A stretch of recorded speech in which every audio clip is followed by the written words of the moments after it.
Dos nuevas comisiones investigadoras se constituyeron en la Cámara de Diputados. Diputadas solicitan crear comisión permanente de la infancia. Comisión mixta de presupuestos analizó controversia por gastos comprometidos.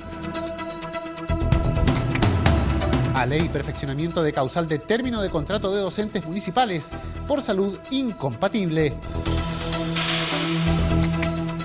Presentan proyecto que considera cualquier relación sexual sin consentimiento como violación.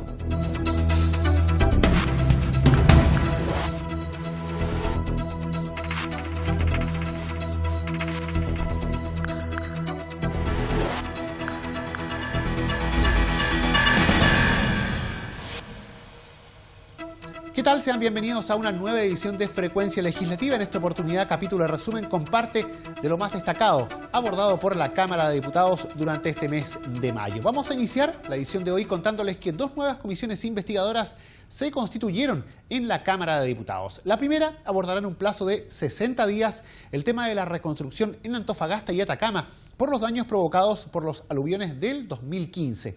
En tanto que la segunda instancia tendrá por propósito complementar el trabajo realizado por una comisión anterior y determinar eventuales irregularidades en la reducción artificial de las listas de espera mediante la eliminación de pacientes desde el repositorio nacional. Todos los detalles los vemos en la nota.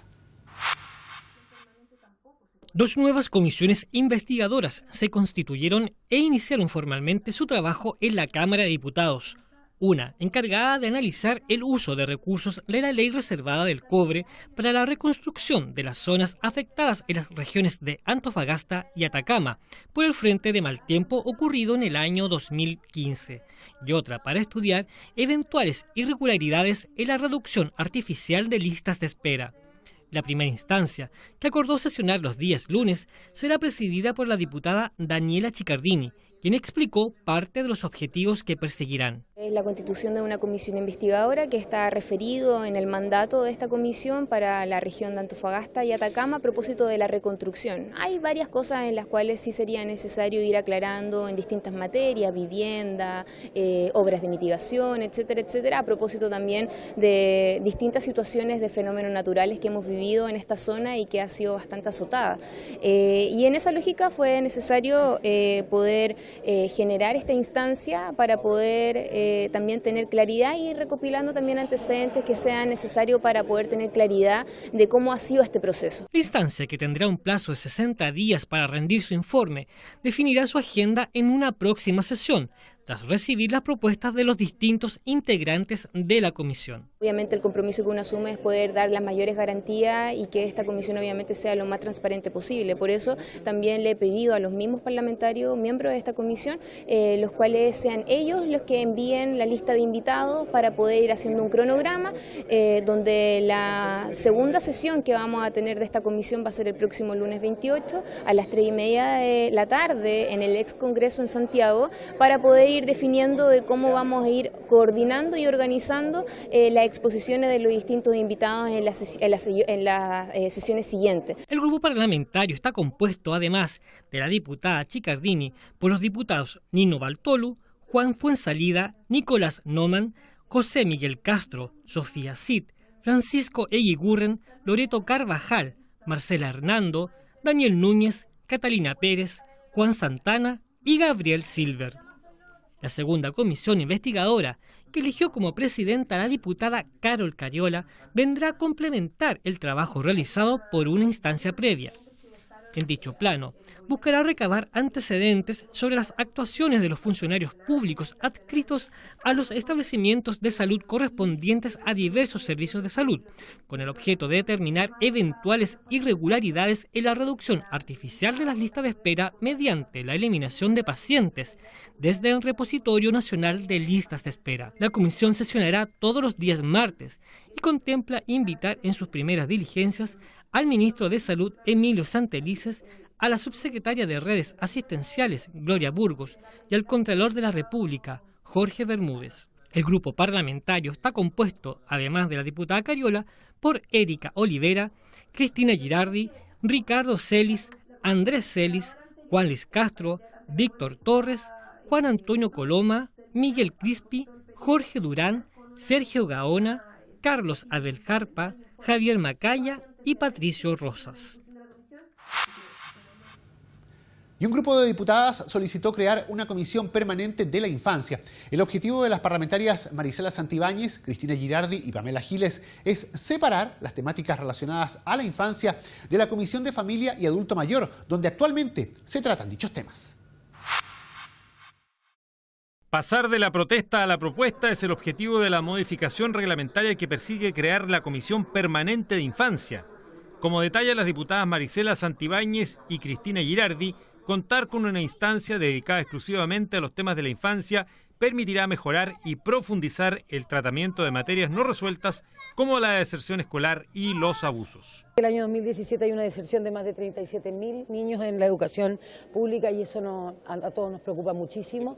Y por otro lado, más del 75% de los niños en nuestro país dicen haber sufrido algún tipo de violencia. Hay una protección respecto de la mujer, con Ni Una Menos y con todas estas cosas donde se van contando cada uno de los femicidios. Nuestros niños merecen la misma preocupación y merecen que los diputados nos pongamos en una comisión permanente y específica respecto de vuestra protección, ya sea por la deserción escolar, ya sea por la violencia que sufren, por los 12.000 niños abandonados en el Sename y todo lo que está pasando en el acontecer nacional y en la contingencia respecto de nuestros niños. Hoy día tenemos una subsecretaría de la infancia, ¿ya? Y el tema de la infancia ha sido efectivamente una prioridad hoy día y eso pasa por tener una comisión que trate los temas. Nosotros tenemos... No solo los niños están en la familia, los niños están en la escuela, ¿verdad? Hay maltrato en el Sename, hay maltrato en la escuela. Chile se ha especializado en maltratar a los niños. Tenemos maltrato intrafamiliar, pero también institucional. Y yo creo que esos son los temas que tiene que abordar la Comisión de Infancia. La presidenta de la Comisión de Familia, Pamela Giles, junto con destacar la iniciativa presentada, resaltó que la infancia es un tema de interés nacional que requiere de un trabajo legislativo especializado que permita erradicar conductas como el maltrato infantil. No puede haber prescripción en delitos gravísimos como son la violación, el abuso sexual o cualquier tipo de delito sexual en que las víctimas son niños, no puede haberlo. Es decir, lo que se estaría haciendo simplemente es poner la legislación a la altura de los tiempos, ¿ya? No puede seguir existiendo maltrato infantil. Esta modificación al reglamento de la Cámara también fue respaldada por los diputados Andrea Parra, Carolina Marzán, Loreto Carvajal, Tucapel Jiménez y René Alinco. Y la Comisión Mixta de Presupuestos analizó los gastos comprometidos. A la instancia asistieron el ministro de Hacienda, Felipe Larraín, además de sus antecesores, Nicolás Eizaguirre y Rodrigo Valdés. Esto luego de que el actual titular de la cartera acusara gastos comprometidos sin financiamiento por unos 5.500 millones de dólares. En la sede del Congreso en Santiago se reunieron los integrantes de la Comisión Mixta de Presupuestos para abordar las problemáticas en relación a los gastos comprometidos, denunciados por el ministro de Hacienda, Felipe Larraín, y que estarían sin financiamiento por 5.500 millones de dólares. En la oportunidad, el ministro Larraín sostuvo que el gobierno está haciendo un ejercicio de transparencia y realismo en materia de gasto público. Nos vamos a ocupar del problema. Es decir, no solamente estamos constatando que hayan mayores gastos, sino que tenemos que ocuparnos. Una cosa es transparentar y creo que al país le hace bien la transparencia. El secretario de Estado señaló que los mayores gastos desde el punto de vista presupuestario se dan en proyectos de ley que han sido ingresados y cuyo informe financiero no ha sido provisionado y en ejecución de gastos de salud. El exministro de la cartera, Nicolás Eizaguirre, en tanto, llamó a no tener preocupación entre los chilenos respecto de un déficit fiscal mayor. El punto que yo traté de hacer persistentemente es que aquí se han identificado las presiones al alza del lado del gasto, pero que hay un conjunto de partidas que en cualquier momento las podemos conversar con detalle, que posiblemente van a ser subejecutadas, porque dependen básicamente de la cantidad de subsidios que se impetren. En el mismo contexto, su antecesor, Rodrigo Valdés, añadió que los números mencionados por Larraín corresponden a presiones de gasto y no a gastos comprometidos, como se ha indicado. Desde la comisión, el diputado José Miguel Ortiz respaldó la postura de los exministros. Hoy día ha quedado demostrado, escuchando a los exministros Nicolás Eizaguirre, al exministro Rodrigo Valdés, al exdirector de presupuesto Sergio Granado y después la exposición del actual ministro y del director de presupuesto, que esos son Nunca jamás se puede hacer una afirmación de esa naturaleza, sino que son proyecciones. Por su parte, el diputado Patricio Melero, también integrante de la comisión, valoró la sesión y aseguró que hubo obsecuencia en el gasto. El gobierno del presidente Piñera hereda una pesada mochila de la cual tiene que hacerse cargo para financiar los déficits presupuestarios, para mejorar la calificación internacional y para disminuir especialmente el enorme déficit que hay en materia de salud pública. Finalmente, el parlamentario agregó que será el actual gobierno el que tendrá que hacerse cargo del déficit en gasto público, con austeridad fiscal y más crecimiento económico. Y continuamos en esta edición resumen de Frecuencia Legislativa para contarles a ustedes que a ley se despachó el perfeccionamiento de causal de término de contrato de los docentes municipales por salud incompatible. La propuesta había sido aprobada originalmente por la Cámara de Diputados en noviembre de 2017. En esta oportunidad, la corporación se pronunció respecto de los cambios propuestos por el Senado, los cuales fueron aprobados en su integridad. En condiciones de pasar al Ejecutivo para su promulgación como ley de la República, quedó el proyecto que perfecciona la causal de término de contrato a los docentes municipales frente a una situación de salud incompatible. Ello luego que la Sala aprobara por la unanimidad de 115 votos a favor los cambios realizados por el Senado en el segundo trámite. La diputada Camila Rojas valoró la propuesta, especialmente considerando que representa un largo anhelo del sector docente municipal. Hoy los profesores y profesoras se ven perjudicados por la existencia de causales de término de los contratos laborales por salud. Entonces, cuando se presentan licencias por 6 o más meses, las municipalidades tienen la posibilidad de despedirlo, lo que atenta directamente con el derecho al trabajo y con el derecho a la salud. Es por eso que las profesoras y los profesores se han movilizado por este tema, que el Colegio de Profesores se la ha jugado porque se modifique. Hubiese gustado que fuera más, pero es un pequeño avance en un contexto de precariedad laboral de los profesores y sobre todo de injusticia. Muchas veces con la labor pedagógica falta valoración de la labor pedagógica y en ese sentido este proyecto va en la línea de comenzar a valorar el trabajo de los profesores. Para la diputada Cristina Girardi, el proyecto despachado tiene mérito propio, aunque lamentó las restricciones establecidas en el Senado en comparación al texto planteado originalmente por la Cámara. Logramos modificarla en la Cámara, de eliminarla, de que no existiera esta facultad de poder despedir a una persona que está con licencia, más de 6 meses, pero en el Senado se modificó. ¿Ya? Se modificó porque el gobierno planteó que esto podía llegar a ser inconstitucional, ¿ya? Y por lo tanto quedó, que efectivamente la facultad quedó amarrada a que efectivamente tiene que haber un pronunciamiento del COMPIN, tienen que haber otras instituciones que también señalen que si efectivamente la persona está con una licencia real o no. En lo principal, el cambio pasa por establecer que el alcalde podrá considerar como salud incompatible con el desempeño del cargo haber hecho uso de licencia médica en un lapso continuo o discontinuo superior a 6 meses en los últimos 2 años, sin mediar declaración de salud irrecuperable. Sin embargo, no se considerarán para el cómputo de los 6 meses señalados las licencias otorgadas en los casos en que el funcionario se accidente en actos de servicio o se enferme a consecuencia o con ocasión del desempeño de sus funciones y aquellas relativas a la protección a la maternidad.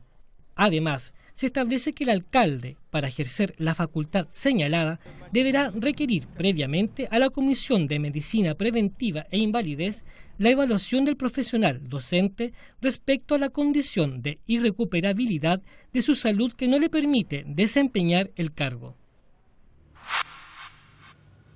Y fue presentado un proyecto que considera cualquier relación sexual sin consentimiento como una violación.